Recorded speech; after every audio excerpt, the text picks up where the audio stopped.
kelasnya 2. Di video ini saya akan menjelaskan sedikit materi tentang anabolisme fotosintesis reaksi gelap. Tentu kalian sudah tahu kan betapa pentingnya pohon di lingkungan kita. Pohon dapat menyerap karbon dioksida sehingga bisa menurunkan kadar karbon dioksida di atmosfer yang menjadi penyebab pemanasan global atau global warming. Tapi apa yang dilakukan pohon dengan karbon dioksida yang diserap ya? Yaitu salah satunya adalah menurunkan kadar karbon dioksida yang merupakan salah satu penyebab pemanasan global. Nah, tumbuhan akan menyerap karbon dioksida tersebut. Tapi buat apa sih karbon dioksidanya? Oke, jadi tahapan fotosintesis terdiri dari 2 tahap, yaitu reaksi terang dan reaksi gelap. Tapi kenapa ya disebut reaksi gelap? Apakah terjadi di malam hari atau pada tempat gelap?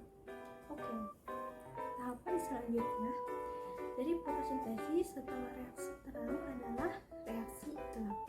Reaksi ini disebut dengan reaksi gelap karena tidak memerlukan cahaya dalam reaksinya, atau light independent reaction.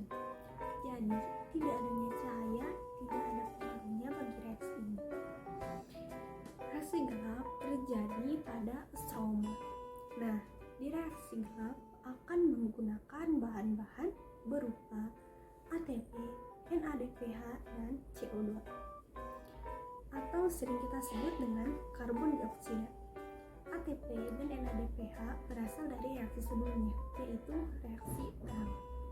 Lalu bagaimana dengan karbon dioksida? Nah, jadi karbon dioksida akan diserap oleh tumbuhan. Karbon dioksida hasil respirasi atau oksidasi digunakan sebagai bahan dari reaksi gelap.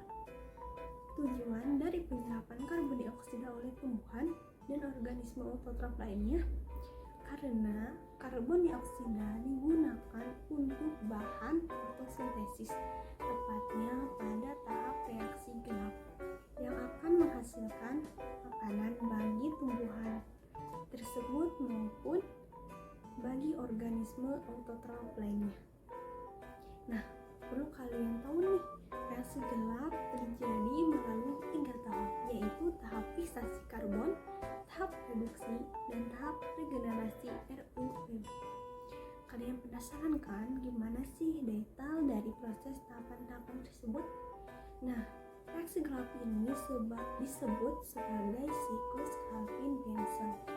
Siklus ini terkait dengan 3 orang ilmuwan yang pada tahun 1940-an bekerja sama untuk menjelaskan jalur ini pertama kalinya. 3 ilmuwan tersebut adalah Melvin Calvin, kemudian Andrew Benson, dan James Watson. Nah, kita bisa menyebutkan reaksi gelap ini sebagai siklus Calvin-Benson saja. Jadi seperti apa sih siklusnya? Masih ingat kan bahwa siklus Benson ini atau reaksi gelap terdiri melalui atau terjadi melalui 3 tahap, yaitu tahap fiksasi karbon, kemudian ada tahap reduksi, dan ada tahap regenerasi RTB. Nah, bahwa siklus ini dimulai dari tahap fiksasi karbon. Jadi, bahan berupa karbon dioksida itu akan diikat oleh fiksasi atau suatu senyawa, yaitu ribulosa bifosfat. Di mana ribulosa bifosfat ini adalah suatu senyawa yang memiliki atom karbon sebanyak 5.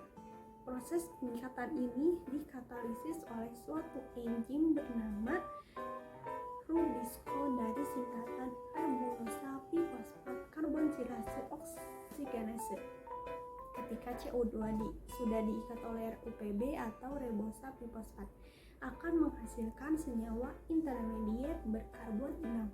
Nah, tapi senyawa intermediate berkarbon 6 ini tidak stabil, akhirnya terpecah menjadi 2 molekul. 3 fosfogliserat karena yang tersedia adalah RUPB-nya ada 3 molekul. Kemudian masing-masing RUPB akan mengikat karbon dioksida. Jadi karbon dioksida yang masuk juga 3 dan akan menghasilkan 3 senyawa intermediat tadi yang tidak stabil. Nah, akan terpecah menjadi 2. Jadi tadinya kan molekul ini berkarbon 6, kemudian terpecah menjadi 2 molekul berkarbon 3 bernama 3 fosfogliserat. Karena awalnya ini 3 intermediat menghasilkan 6, karena masing-masing terpecah menjadi 2, yaitu 3 fosfogliserat dan 3 lagi dari PGA. Nah, jadi tahapan pengikatan tadi disebut dengan tahapan fiksasi karbon. Kemudian yang terjadi dengan 3 PGA ini akan 3 PGA ini akan memperoleh gugus fosfat. Tapi dari mana? Yaitu dari ATP yang berasal dari reaksi terang. 3 fosfogliserat yang tadinya fosfatnya hanya 1 akan memperoleh 1 fosfat lagi dari ATP, sehingga terbentuklah 1,3 fosfogliserat. Kemudian 1,3 fosfat yang menerima sepasang dari NADPH yang berasal dari reaksi terang juga.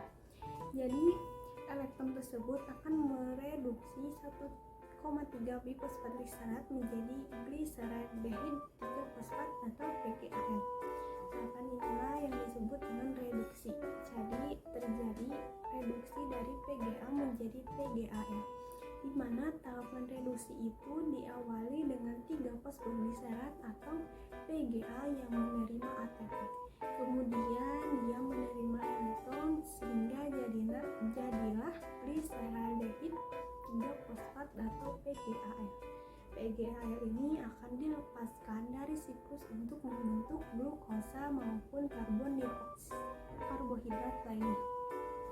Jadi ada 1 PGAL yang dilepas untuk membentuk glukosa ataupun karbohidrat lainnya. Sementara itu, selain untuk membentuk glukosa atau karbohidrat lainnya, PGAL yang tersisa dimakannya lagi kan ya, yang digunakan untuk kembali untuk membentuk RUPB dengan bantuan ATP. Nah, inilah yang disebut dengan regenerasi RUPB atau pembentukan kembali RUPB, kemudian RUPB akan mengikat CO2 yang lain dan terus terjadi. Nah, itulah yang dinamakan siklus Calvin-Benson pada reaksi gelap. Jadi seperti itu dari tahapan reaksi gelap. Ingat, reaksi gelap itu adalah tahapan terakhir dari fotosintesis yang tidak memerlukan atau tidak membutuhkan cahaya, dan reaksi gelap itu terjadinya di stroma dan melibatkan 3 tahapan. Yang pertama adalah fiksasi karbon, di mana karbon dioksida akan diikat atau difiksasi oleh RUPB dengan bantuan enzim Kubisco. Lalu akan terjadi reduksi, yaitu tahapan reduksi PGA menjadi PGAL. Kemudian akan terjadi tahapan regenerasi RUPB dari PGAL. Dari reaksi gelap itu akan dilepas PGAL yang bisa digunakan untuk membentuk glukosa atau karbohidrat lainnya. Jadi benar ya, bahwa fotosintesis itu tidak hanya menghasilkan oksigen saja, tapi juga menghasilkan glukosa atau karbohidrat lainnya dengan bahan karbon dioksida yang diserap oleh tumbuhan maupun organisme autotrof lainnya. Oke deh, sekian dari saya. Mungkin hanya itu materi yang bisa saya sampaikan. Kurang dan lebihnya mohon maaf, dan semoga materi tadi bisa